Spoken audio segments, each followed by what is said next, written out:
ल हामी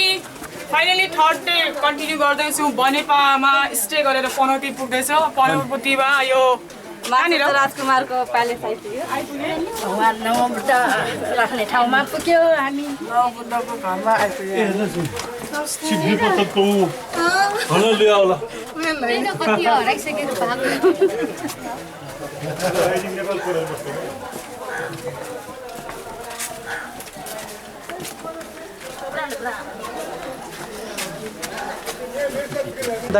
हामी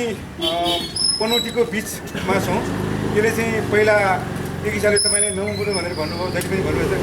छ नमो बुद्धको मूल घर चाहिँ यही हो पछाडिको छ त्यो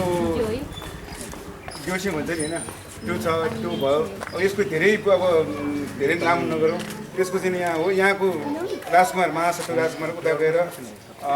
सिकाल खेल्दाखेरि धेरै कुराहरू गर्ने तपाईँले धेरै कुरा थाहा छ नि त यहाँ नजिकै पहिला बिहार थियो त्यो बिहारको चाहिँ अहिले त्यहाँ यो चाहिँ उत्खननले गर्दाखेरि उता पारी पुगेको छ हामी एकछिन पनि त्यहाँ जान्छौँ अहिले राम्रो बनाएको छ यहाँ पहिला कन्जस्टिक सानो थियो एउटा चाहिँ यो बहाल हो यो एकदमै पवित्र ठाउँ हो त्यसमा चाहिँ नमो बुद्धको हिसाबले पनौतीमा पनि लिएर आउँछ वर्षमा एकपल्ट जात्रा पनि हुन्छ जात्रामा धेरै 3 दिनसम्म जात्रा हुन्छ यहाँ 2 दिन जात्रा 1 दिन 3 दिनसम्म बस्छ एक दिन आउने एक दिन फेरि अर्को देवङ्करसँग चाहिँ जात्रा गर्ने फेरि अर्को वर्ष फेरि सवारी हुने त्यो एउटा मेकानिजम छ पनौती र नमोबुद्धको सम्बन्ध यो छ र यो जति पनि नमोबुद्धको सर्किट छ पनौती ओझेल परेको छ त्यसकारण चाहिँ नमोबुद्ध र पनौतीको एट्याचमेन्ट छ र बुद्धको सर्किट एक हिसाबले गर्ने हो भने हामी तपाईँले गरेको चाहिँ नि एकदम राम्रो छ त्यो स्वयम्भूदेखि श्रीग त्यसपछि बौद्ध नगदेश त्यो बौद्ध सर्कल पनि राम्रो भएको अवस्था छ र त्यसको साथसाथै हामी शान्तिको लागि हामी पनि त्यो हामी मन वचनले पनि आफ्नो व्यवहार कारण सबैमा पनि प्रतिबद्ध हुन सकौँ भन्ने म सबैमा कामना गरिरहेको छु अहिलेसम्म 1990 सालको भूकम्पमा पनि क्षति नभएको यो 72 सालको भूकम्पमा पनि क्षति नभएको विशेष त्यसको कारण चाहिँ पनौती चाहिँ एकै ढुङ्गामा एउटै चट्टानमा अवस्थित छ यो पनौती जानकारी नभएको यो एउटा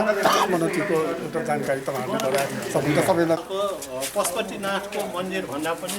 पुरानो मन्दिर मानिन्छ यसलाई यो एकदम पुरानो मन्दिर हो यसको यो क्षेत्रभित्र उन्मत्त भैरव छ उन्मत्त भैरव उभिएको उन्मत्त भैरव चाहिँ नेपालको सबभन्दा अग्लो उन्मत्त भैरव पनि यही हाताभित्र छ